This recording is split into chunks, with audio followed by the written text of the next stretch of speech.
मिथिला विश्वविद्यालय में digi locker की होगी सुविधा। मिथिला विश्वविद्यालय के कुलपति प्रोफेसर सुरेंद्र प्रताप सिंह ने कहा कि मिथिला विश्वविद्यालय में जल्द ही डिजी लॉकर की सुविधा उपलब्ध होगी। सरकार इसके लिए मानक तय कर रही है। 6 माह के बाद किसी भी छात्र को प्रमाण पत्र लेने में किसी प्रकार की कोई समस्या नहीं होगी। छात्र दुनिया के किसी भी कोने से डिजी लॉकर के माध्यम से अपना प्रमाण पत्र ले सकेंगे। छात्रों को विश्वविद्यालय मुख्यालय आने की जरूरत नहीं होगी। कुलपति ने कहा कि किसी भी विश्वविद्यालय का मानक शोध होता है। विभागों महाविद्यालयों में लगातार ऑनलाइन और ऑफलाइन मोड में सेमिनारों का आयोजन किया जा रहा है। वहीं कुलसचिव ने यह कहा कि जो भी छात्राओं को नौकरी लगती है उसे सर्टिफिकेट की जांच की जाती है।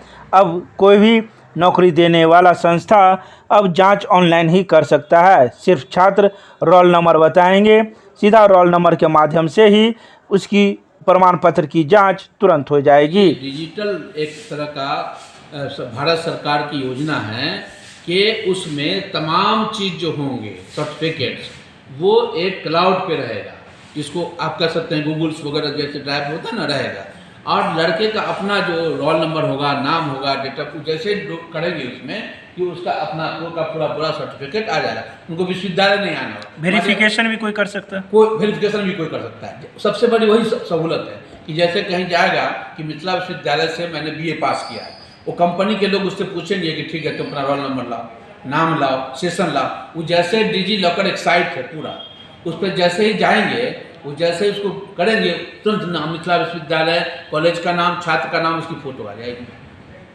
वेरिफिकेशन में जो आ रहा है, नकलबाजी हो रही है कि कोई फर्जी सर्टिफिकेट बना दिया, वो सब रोक दिया। इसलिए भारत सरकार की योजना है और NIC जो है इसको कर रही है।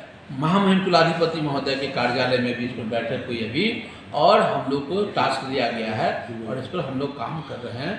मिथिला विश्वविद्यालय पहले से ही काम में लगा हुआ है ना। इस तरह का काम कर रहा है कि आप कोई डाटा कंपनी मान ले काम कर रही है, वो चली जाएगी तभी मेरे पास डाटा रहेगा, क्योंकि वो आसमान में पड़ा हुआ है, क्लाउड पे पड़ा हुआ है ना। नई तकनीक जो आजकल ईजाद हुई है उससे हुई है। इसलिए मिथिला विश्वविद्यालय छात्र हित में अभी हमने आप लोगों को एक प्रेस रिलीज दिया है, आप देखिएगा उसमें कितना डाटा।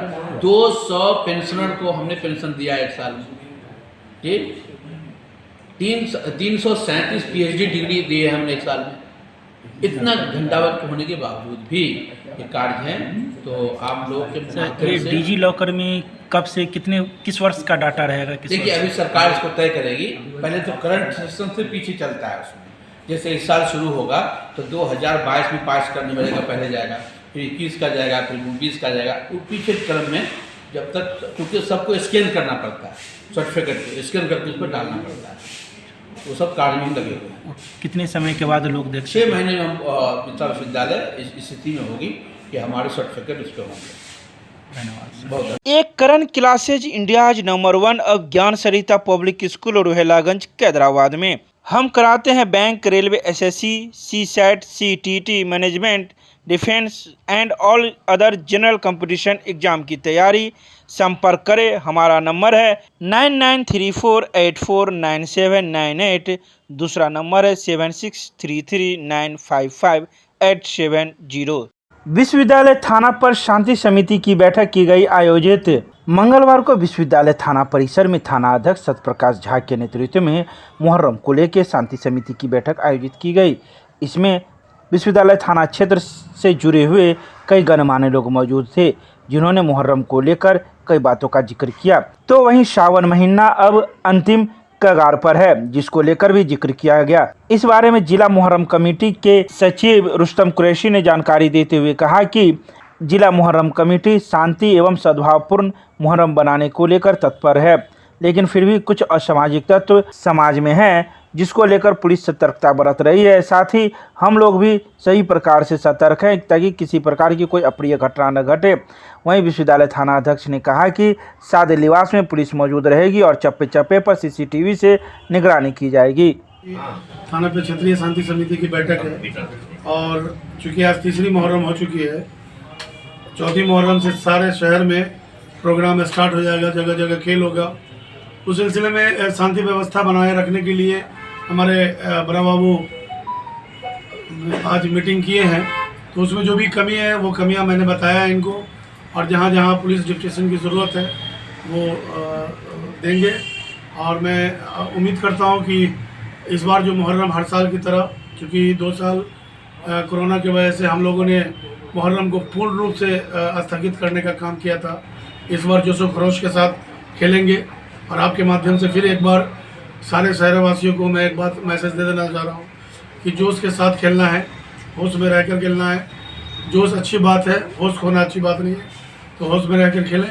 और जितने अखरिया हैं वो अपने अपने इलाके में 5-10 रजाकार ऐसा बनाए जो मूवमेंट पे कोई दूसरा आदमी हमारे अखाड़ा में तो नहीं घुस रहा है, कोई बाहर का आदमी तो नहीं घुस रहा, उस पर ध्यान रखने की ज़रूरत है। वैसे पुलिस तत्पर रहेगी, हमको भी तत्पर रहना है, जिला मुहर्रम कमेटी भी तत्पर रहेगी। और इस बार शांतिपूर्ण ढंग से भी हमेशा की तरह फिर इस बार शांतिपूर्ण ढंग से मुहर्रम मनाएंगे इंशाल्लाह। कुछ असामाजिक तत्व नशा सामाजिक तत्व का न कोई धर्म है, न कोई ईमान है, न कोई मजहब है। वो अगर कुछ करना चाहे तो हम लोग तो हमेशा सतर्क रहते ही हैं। अगर पकड़ दे, एक कहावत है कि पकड़ा गया तो चोर है, बच गया तो सियाना है। अगर करके निकल गया तो वो सियाना होगा, पकड़ा गया तो सबको पता है कि क्या होगा। वैसे असामाजिक तत्व का चाहे वो किसी भी समुदाय से, वो बख्शा नहीं जाएगा। अभी के समय मुहर्रम के लेकर मुहर्रम में सभी भाईचारा मिलकर मुहर्रम को 6-9 जो भी है हम लोग मिलकर हम लोग चाहते हैं सिद्धार्थ के आजमनगर से, जैसे कजरा से हम लोग पार करा के अपने एरिया से शांतिपूर्वक मुहर्रम बढ़िया से मने। सभी भाईचारा मिलकर भारत में सभी आदमी मिलकर रहें। और हम लोग को इसी द्वारा थाना प्रभारी जी बुलाए थे, शांति समिति कैसे रूप छात्र बने, शांति कैसे रहे, शांति के तहत हम लोग सभी आदमी बातचीत कर रूट भी बता दिए और शांति से मुहर्रम हो जाए। इसी के लिए क्या निर्णय कि जितना भी मुहर्रम कमेटी से आवेगा लोग तजिया लेकर, उसको हम लोग सिद्धारा से लेकर कैदरा तक निगरानी करेंगे। हम लोग को भी पार्ट है, इस शांति समिति के लोग हैं, वार्ड नंबर 13 के भी पार्षद हैं, हिंदू मुस्लिम दोनों समुदाय के लोग हैं। दोनों सभी अपने टीम को साथ में लेकर चलेंगे। पुलिस प्रशासन का भी जो हर चौक चौराहे पे और जहाँ जहाँ खड़ा है वहाँ पे डिप्रेशन किया जा रहा है। और खासकर 8 और 9 तारीख को जो मुख्य रूप से कार्यक्रम होगा उसमें पूरी तैयारी जिला प्रशासन कर रही है। उसी अभी जो शांति समिति में जो लोग अखाड़ा वाले अपना अपना रूट बताए हैं, पुराना ही रूट है, उसी रूट से सभी लोग जाएंगे। कई प्रकार की जो समस्याएं आ रही हैं, जैसे कि सावन मास चल रहा है और मुहर्रम भी है, उसके लिए भी सतर्कता रखा गया है। सभी लोग भी अपना अपना जो अखाड़ा कमेटी बताएं कि हम लोग भी अपनी जो टीम है उसको नियंत्रित तरीके से कार्यक्रम करेंगे और प्रशासन भी नजर में रखेंगे। मुहर्रम कमेटी की जो सचिव उनके माध्यम से निर्देशित कर दिया गया है, उसको ध्यान रखेंगे। अखाड़ा कमेटी भी सतर्क रहेंगे, कोई सूचना है तो हम लोग को बताएंगे और पुलिस तो कार्रवाई करेगी। सादे लिबास में रहिए। सादे लिबास में पुलिस का भी हर जगह डिप्रेशन रहेगा, हर जगह कैमरामैन दिया गया है टीम में। उसके हिसाब से जो भी है आप जो भी उपद्रवी तत्व है उनका कैमरा में फोटो आएगा और CCTV हर जगह लगाया जा रहा है, उसे नियंत्रित की जाएगी।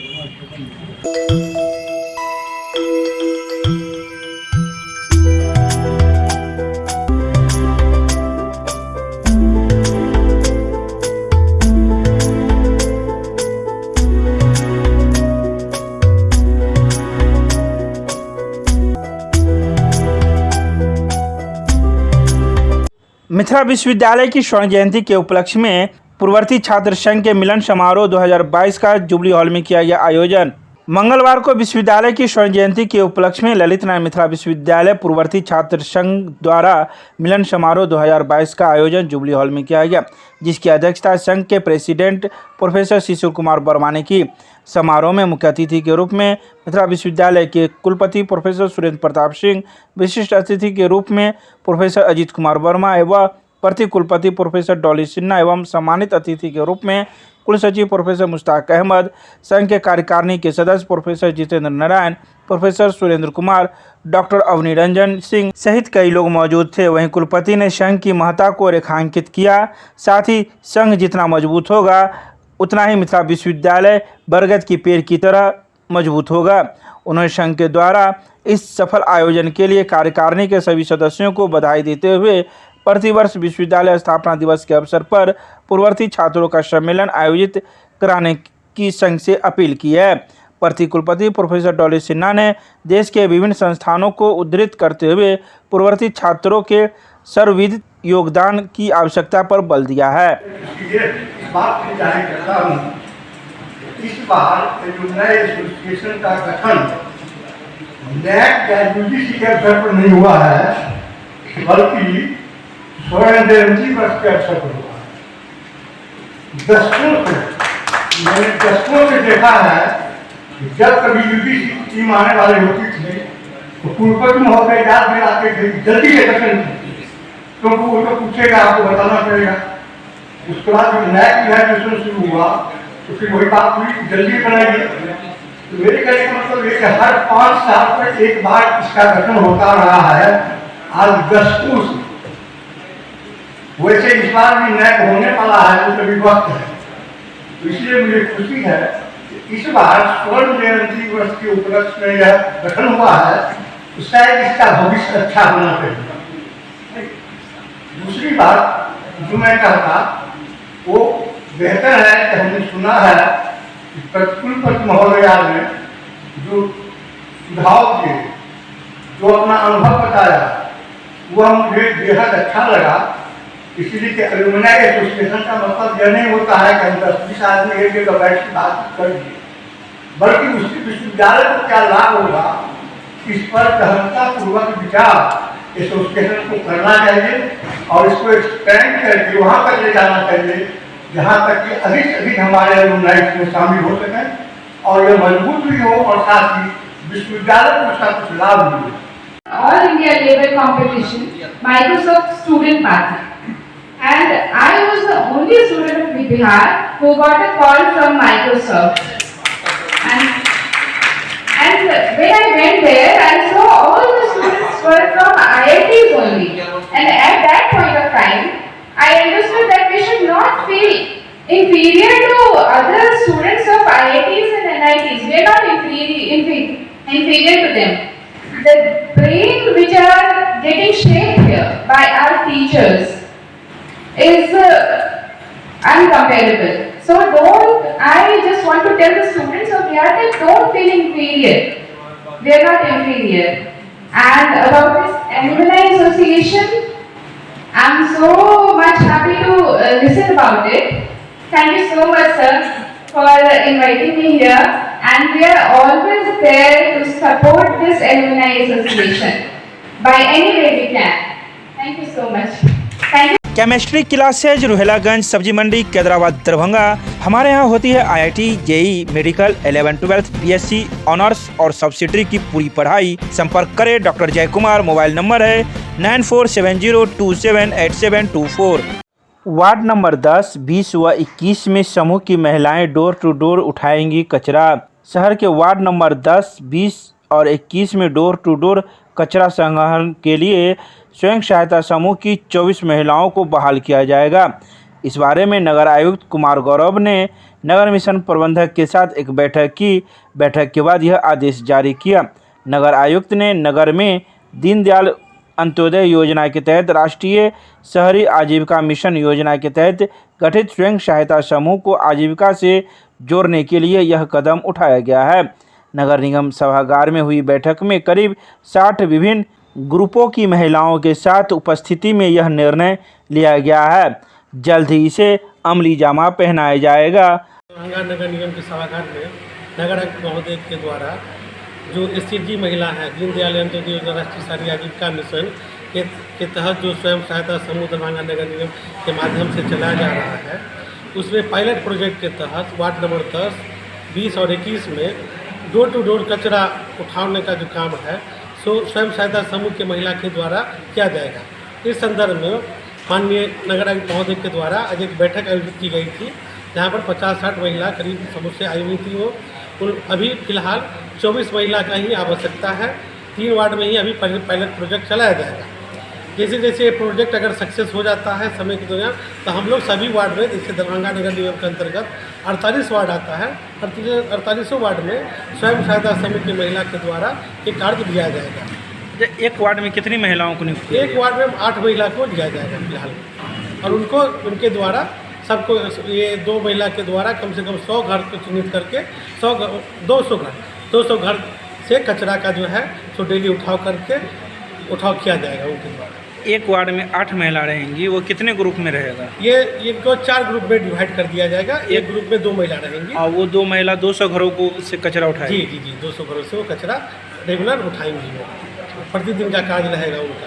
क्या उसको कुछ मिलेगा भी उसके उनको जो है सो नियम के तहत जो भी राशि मतलब मासिक के रूप में उनको दिया जाएगा, भुगतान किया जाएगा। नाम बताइए अपना। मेरा नाम संतोष कुमार सिंह हुआ, नगर निगम। 13 सूत्री मांगों को लेकर विश्वविद्यालय में किया गया आक्रोशपूर्ण प्रदर्शन। मंगलवार को आयशा मिथिला विश्वविद्यालय कमेटी के द्वारा आक्रोशपूर्ण प्रदर्शन किया गया। प्रदर्शन जुलूस बाबा नागार्जुन मूर्ति से निकलकर विश्वविद्यालय पहुंचा, जहां अधिकारियों को न देख प्रदर्शनकारी काफी आक्रोशित हो गए तथा जोरदार नारेबाजी शुरू कर दी। मार्च का नेतृत्व आयशा जिला सह सचिव राजू कर्ण, समस्तीपुर जिला अध्यक्ष लोकेश राज, मनीषा कुमारी, शबा रोशनी, नागमणि कुमार, निखिल कुमार ने किया। प्रदर्शन के दौरान प्रॉक्टर व उप कुलसचिव, परीक्षा नियंत्रक के साथ वार्ता हुई, लेकिन सम्मानजनक वार्ता नहीं होने के कारण सफल वार्ता नहीं हुई, जिसके बाद आक्रोशित छात्रों ने कुलपति आवास घेराव का आह्वान किया, जिसके बाद कुलसचिव से वार्ता की गई, तब जाकर यह प्रदर्शनकारी माने। खासकर इन लोगों की मुख्य मांगें थी पीजी प्रथम द्वितीय सेमेस्टर, एमबीए 4th सेमेस्टर का रिजल्ट जारी करने, स्नातक के रिजल्ट में हुए धांधली की जांच कर अधिकारी पर कार्रवाई करने, शहर के प्रीमियम कॉलेज में अस्थायी प्रधानाचार्य की नियुक्ति करने सहित कई अन्य मांगें थी, जिसको लेकर ये प्रदर्शनकारी प्रदर्शन कर रहे थे। बस एग्जाम विश्वविद्यालय जो महाविद्यालय एग्जाम लेना जानते हैं, रिजल्ट देना नहीं जानते, और सब इतना पीछे चला गया है कि किसी चीज़ का हम फॉर्म नहीं भर पा रहे हैं। और अभी जो मामला आ रहा है कि पीजी डिपार्टमेंट हिंदी में प्रोफेसर छात्राओं के साथ इस तरह का हरकत करते हैं, ये तो शिक्षा के मंदिर में एक तरह से मतलब कहिए तो संसार हो रहा है। और ये विश्वविद्यालय कुलपति के सामने हो रहा है, और ये पूरे विश्वविद्यालय का जितना कॉन्स्टिट्यूएंट कॉलेज है सबके अंदर हो रहा है। कहीं प्रिंसिपल करवा रहे हैं एबीवीपी के छात्रों के द्वारा, और कहीं कुलपति देख रहे हैं, प्रोफेसर कर रहे हैं। इन सभी मामलों को लेकर हम लोग यहाँ उपस्थित हुए हैं, लेकिन हम लोग को और आगे आंदोलन को उग्र करना होगा, क्योंकि बिहार का जो शिक्षा व्यवस्था है और ढहता जा रहा है। इस मामले और रिजल्ट का सबसे बड़ा जो समस्या है, रिजल्ट हम लोग का आना चाहिए। इन्हीं सभी बात को लेकर हम लोग आज यहाँ प्रदर्शन कर रहे हैं, और आंदोलन को उग्र करने के लिए करना होगा। इन्हीं बात को पिछले दिनों 18 मई को हम लोग 21 सूत्री मांग को लेकर के प्रदर्शन किए थे, और कुलसचिव महोदय से सिर्फ रिजल्ट के मसले पर बातचीत हुई थी, और अन्य मसले पर बोला गया था कि बाद में बात करेंगे। हम लोग के संगठन के द्वारा लगातार डीसी सर के पीए को, विश्वविद्यालय के अधिकारी को कहा गया कि हम लोग का जो मुद्दा है उस पर आप हमारी वार्ता करवाइए, लेकिन ये लोग वार्ता से पीछे हटते रहे, जिससे साफ दिख रहा है कि विश्वविद्यालय में अधिकारी की मनमानी चरम पर है। आप देख रहे हैं कि यार रिजल्ट के चक्कर में पार्ट 1 का रिजल्ट हो, सेकंड पार्ट का रिजल्ट हो, पीजी का रिजल्ट हो, और एमबीए का भी रिजल्ट अब तक प्रकाशित नहीं किया गया है। इस रिजल्ट के चक्कर में डेली सैकड़ों विद्यार्थी परीक्षा विभाग आ रहे हैं, इनको मिलने का समय नहीं है। परीक्षा नियंत्रक अंदर बैठे रहते हैं, लेकिन ये छात्र से नहीं मिलते हैं। विश्वविद्यालय कह रही है कि सारा रिजल्ट क्लियर होगा। आप सामने ना है, एक विद्यार्थी को 100 नंबर का परीक्षा होता है, उसको 150 नंबर दे दिया जाता है। एक विद्यार्थी को 0 नंबर दे करके और पास कर दिया जाता है। ये डाटा सामने है। कल पार्ट 1 का रिजल्ट निकला है, सत्र 19 से 22 कर दिया गया है, जबकि सत्र 20 से 23 होना चाहिए। ये सारी गलती जो है वो अपने आप सामने आ रही है। दूसरी ओर आप देखिएगा कि आज विश्वविद्यालय के अंदर में छात्र शिक्षक का रिश्ता जो है वो शर्मसार हो रहा है। हिंदी विभाग के सहायक प्राध्यापक हैं अखिलेश कुमार, जो अपने आप को राज्यपाल के करीबी बताते हैं, अपने आप को डिप्टी सीएम के करीबी बताते हैं, और वो विश्वविद्यालय के अंदर में छात्राओं से अश्लील बात करते हैं, छात्राओं को हरकत करते हैं, छात्र को परेशान करते हैं, और कहते हैं कि अगर तुम मेरे साथ नहीं रहोगे तुम्हारा इंटरनल में नंबर काट दिया जाएगा, तुमको एक्सटर्नल में प्रमोट कर दिया जाएगा। और जब छात्र विभाग से कंप्लेन करता है, विभाग हाथ जोड़ लेता है, ये तो मेरे से ऊपर भी, ये प्रोफेसर हैं वो हमसे भी ऊपर हैं। और जब छात्र वीसी के पास आता है, ये जांच कमेटी बना करके और नमूना पेश कर रहे हैं। ऐसे प्रोफेसर पर सख्त कार्रवाई होनी चाहिए, नहीं तो आने वाले दिनों में 5 अगस्त को बिहार के शिक्षा मंत्री आ रहे हैं। हम तमाम छात्राओं से आह्वान करते हैं कि आप अपने जीवन को बचाने के लिए 5 अगस्त को शिक्षा मंत्री का घेराव करिए और पूछिए कि हमारा जीवन बर्बाद क्यों हो रहा है, और इस जीवन बर्बाद के पढ़ने जिस कर्मचारी जिस अधिकारी का हाथ है उस पर कार्रवाई होगी या नहीं। नाम बताओ। प्रिंस राज, जिलाध्यक्ष आयसर। मिथिला विश्वविद्यालय के एनएसएस कोषांग के द्वारा पौधारोपण कार्यक्रम का किया गया आयोजन।